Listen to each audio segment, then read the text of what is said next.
नमस्कार दोस्तों, राजस्थान प्रदेश के बेरोजगार युवा, गरीब किसान, गरीब महिला, गरीब छात्र और राजस्थान प्रदेश वासियों को बहुत ही बड़ी खुशखबरी मिली है। तो आगे बढ़ने से पहले इस वीडियो को एक छोटा सा लाइक कर दीजिए और वीडियो को आप राजस्थान से कहां से देख रहे हैं कमेंट में जरूर बताएं। मार्च में मिलेगा करोड़ों किसानों को तोहफा, फिर खाते में आएंगे 2-2 हजार ई-केवाईसी अनिवार्य, जाने आपको पैसे मिलेंगे या नहीं। पीएम किसान सम्मान निधि योजना की 8 करोड़ से ज्यादा लाभार्थियों के लिए महत्वपूर्ण खबर है। गड़बड़ी और फर्जीवाड़े को रोकने के लिए केंद्र की मोदी सरकार ने पीएम किसान सम्मान निधि के नियमों में कुछ बदलाव किए हैं। इसमें सबसे महत्वपूर्ण ई-केवाईसी है। नियम के तहत सभी लाभार्थी किसानों के ई-केवाईसी करवाना अनिवार्य है। अगर किसान यह नहीं करवाते हैं तो उन्हें अगली किस्त का लाभ नहीं मिलेगा। ई-केवाईसी के अलावा किसानों को भू सत्यापन और बैंक खाते से आधार लिंक कराना भी अनिवार्य है। अगर किसान ये तीनों दस्तावेज का काम पूरा नहीं करते हैं तो अगली किस्त से वंचित हो सकते हैं। वहीं फॉर्म में भरी हुई डिटेल्स को भी अच्छे से चेक कर लें, एक गलती के चक्कर में किस्त अटक सकती है। पीएम किसान सम्मान निधि योजना केंद्र सरकार की एक बड़ी योजनाओं में से एक है। इसके तहत किसानों को हर 4 माह में 3 किस्तों में 2-2 हजार रुपए करके सालाना 6 हजार रुपए दिए जाते हैं। यह लाभ उन किसानों को मिलता है जिनके पास 2 हेक्टेयर तक जमीन है। यह पैसा डीबीटी ट्रांसफर के जरिए सीधे किसानों के खाते में भेजा जाता है। केंद्र सरकार ने पीएम किसान योजना में फर्जीवाड़े को रोकने के लिए ई-केवाईसी या एनपीसीआई तथा जमीन का सत्यापन अनिवार्य किया है। पीएम किसान योजना की आधिकारिक वेबसाइट पर जाए और फॉर्म कॉर्नर के तहत ई-केवाईसी विकल्प पर क्लिक करें। केंद्रीय कर्मचारियों के लिए खुशखबरी, सीधे सैलरी में होगा 9,000 रुपए का इजाफा पर डे। पूरी डिटेल। केंद्रीय कर्मचारियों के लिए ये साल काफी अच्छा खासा तोहफा लेकर आया है। जनवरी महीने के आते ही लोगों को 50% का पेमेंट होगा। केंद्र सरकार की तरफ से इसके ऐलान हो चुके हैं। इस बीच एक और खुशखबरी आ रही है कि केंद्रीय कर्मचारियों का सिर्फ डीए भत्ता ही नहीं बढ़ा है, बल्कि उनकी सैलरी में भी तगड़ा इजाफा होगा। डीए में हुई मंजूरी मिलते ही उनकी सैलरी में काफी उछाल देखा जाएगा। एक झटके में कर्मचारियों की सैलरी में 9,000 रुपए का इजाफा होगा। केंद्र सरकार के एक नियम की वजह से ऐसा होने वाला है। ये नियम साल 2000 में बना था। इसके बाद मार्च महीने में इसकी मंजूरी मिलने वाली है। इसके बाद 8वें वेतन आयोग को लेकर खबरें आ रही है। वहीं केंद्रीय कर्मचारियों को 6 महीने में डीए भत्ता बढ़ाया जाता है। इस समय में कर्मचारियों को 46% की दर से डीए मिल रहा है। जनवरी 2024 से डीए बढ़कर 50% हो जाएगा। इसके बाद नियमों के मुताबिक इसको 0 कर दिया जाएगा। यही केंद्र सरकार का बनाया गया नियम है कि साल 2016 में सरकार के नियम बनाया था, जैसे ही डीए 50% पहुंचेगा इसको 0 कर दिया जाएगा।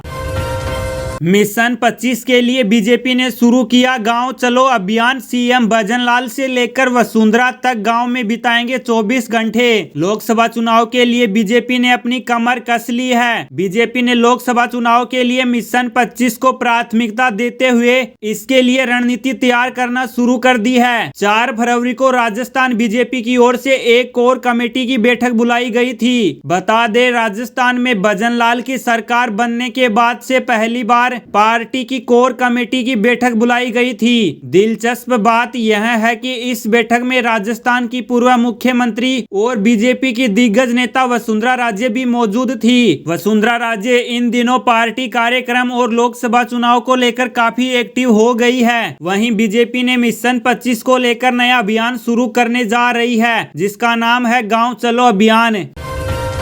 अस्पताल में करवाना चाहते हैं मुफ्त इलाज तो जुड़ सकते हैं आयुष्मान योजना से, जाने कैसे करें आवेदन।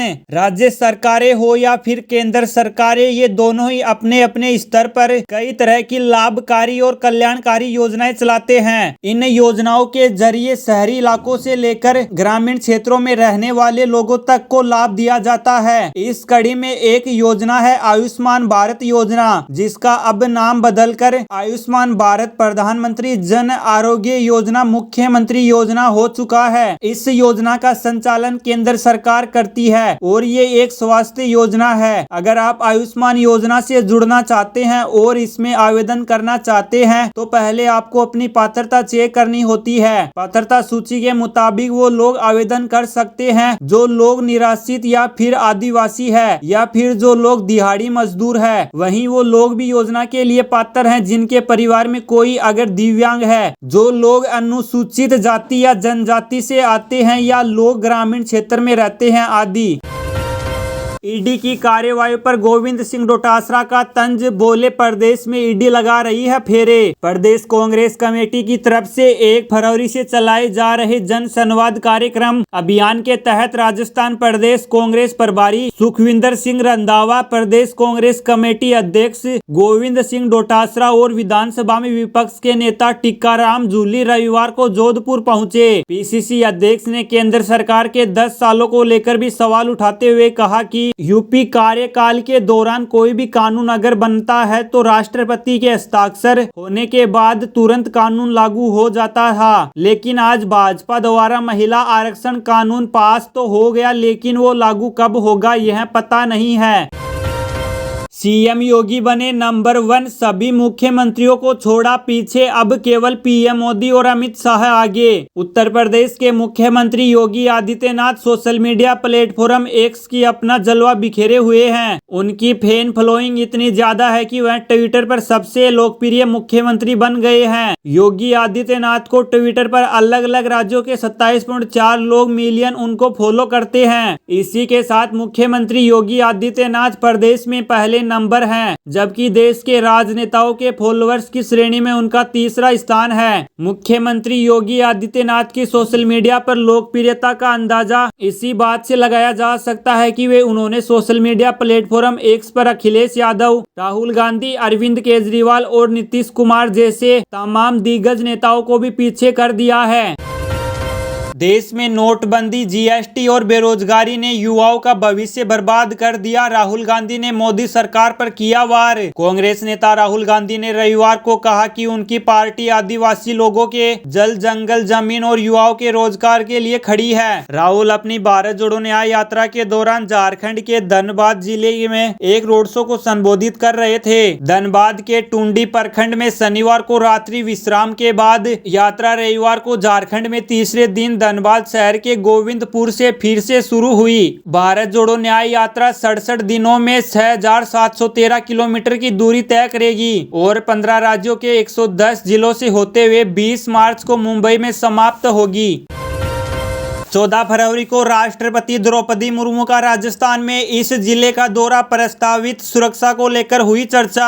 राष्ट्रपति द्रौपदी मुर्मू 14 फरवरी को डूंगरपुर आएगी। वह डूंगरपुर में स्थित आदिवासियों के सबसे बड़े आस्था के धाम बेणेश्वर में कार्यक्रम में शामिल होगी। राष्ट्रपति द्रौपदी मुर्मू बेणेश्वर में महिलाओं से जुड़े एक प्रमुख कार्यक्रम में शामिल हो सकती है। राष्ट्रपति द्रौपदी मुर्मू के डूंगरपुर पहुँचने से पहले जिला प्रशासन और पुलिस ने अभी से ही तैयारियां शुरू कर दी है। इसी के चलते लेकर जिला कलेक्टर अंकित कुमार सिंह, पुलिस अधीक्षक कुंदन कंवरिया, एडीएम कुलराज मीणा के साथ जिला परिषद सीईओ गीतेश श्री मालविया बेणेश्वर धाम पहुंचे। भजनलाल सरकार बनने के बाद भाजपा कोर कमेटी की पहली बैठक लोकसभा और राज्यसभा चुनाव की रणनीति पर हुई चर्चा।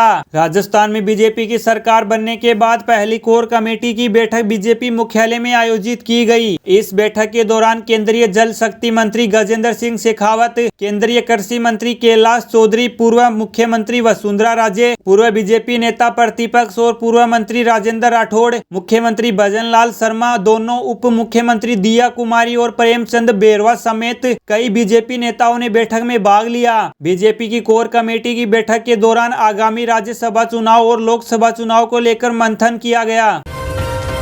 तेल भरवाने से पहले चेक करें आज आपके शहर में किस भाव बिक रहा है पेट्रोल और डीजल, देखें लिस्ट।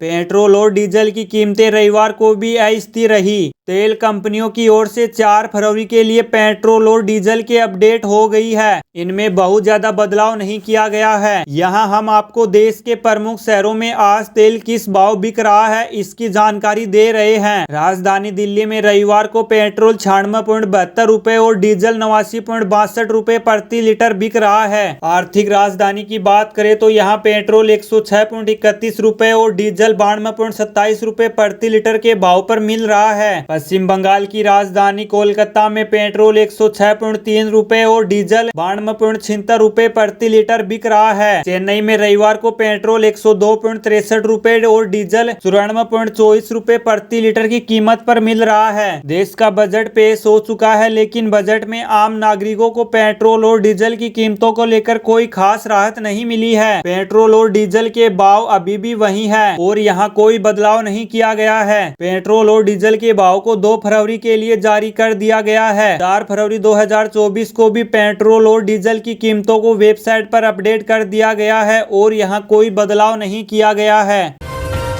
सीएम भजनलाल शर्मा ने ईआरसीपी के तहत बन रहे बांध का किया निरीक्षण। अधिकारियों ने कहा 90% तैयार। ईआरसीपी प्रोजेक्ट को लेकर राजस्थान और मध्य प्रदेश सरकार दोनों ही एमओयू साइन करने के बाद इस प्रोजेक्ट की काम में तेजी लाने के लिए लगे हुए हैं। चूंकि लोकसभा चुनाव नजदीक है तो सरकार चाहती है इस प्रोजेक्ट का काम तेजी से हो और इसके सारे चुनाव में फायदा मिले। लोकसभा चुनाव को लेकर बीजेपी ईआरसीपी प्रोजेक्ट को लेकर रणनीति भी तैयार कर रही है। वहीं इस बीच मुख्यमंत्री भजनलाल शर्मा रविवार को कोटा पहुंचे, जहां ईआरसीपी प्रोजेक्ट का दौरा कर उन्हें नौनेरा बैराज का निरीक्षण किया।